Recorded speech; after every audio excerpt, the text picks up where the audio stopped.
Bismillahirrahmanirrahim, wassalatu wassalamu ala ashrafil mursalin. Bienvenue dans votre chaîne de soutien des mathématiques avec toujours l'exercice 1. Donc, on va attaquer la troisième question, petit a. Donc, montrons que 217 est premier, bien sûr, un petit rappel de cours. Donc, pour montrer qu'un nombre est premier, on détermine premièrement sa racine carrée et puis on détermine tous les nombres premiers qui sont inférieurs à sa racine carrée.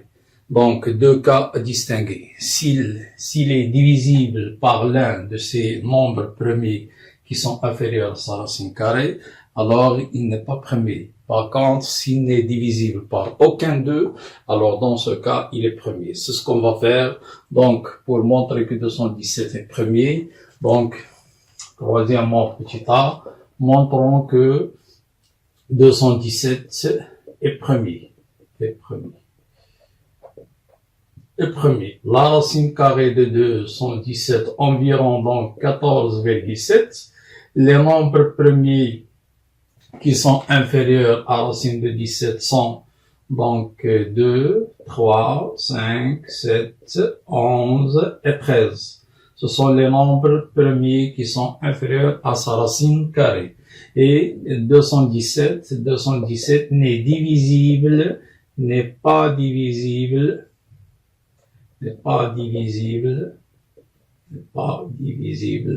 par aucun d'eux.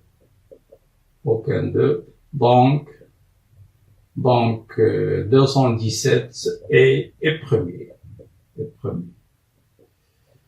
Passons maintenant à la question petit b. On déduit que 217 et 121 sont premiers entre eux. Donc, dans cette question, pas la peine d'utiliser l'algorithme d'Euclide ou bien des divisions, la technique des divisions successives. Il suffit tout simplement d'appliquer une propriété qu'on a vue dans le cours. Si on a un nombre premier P, donc si P premier,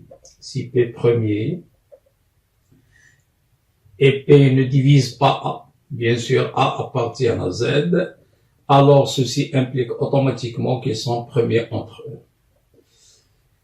Donc, ce qu'on va faire, on a 217, donc 217 premiers, donc premier, et 217 ne divise pas 121. Pourquoi? Pour quelle raison? C'est tout simplement parce que 121 est strictement inférieur à 217. Donc, si 217 divise 121, donc 121 va s'écrire 217 fois un certain K appartient à N. Donc, on aura une contradiction. Autrement dit, 121 sera donc supérieur ou égal à 217, ce qui est contradiction, ce qui constitue une contradiction. Donc, d'après cette propriété qu'on a rappelée, donc ceci implique que 217, il est premier avec 121. Autrement dit, leur PGCD est égal à 1.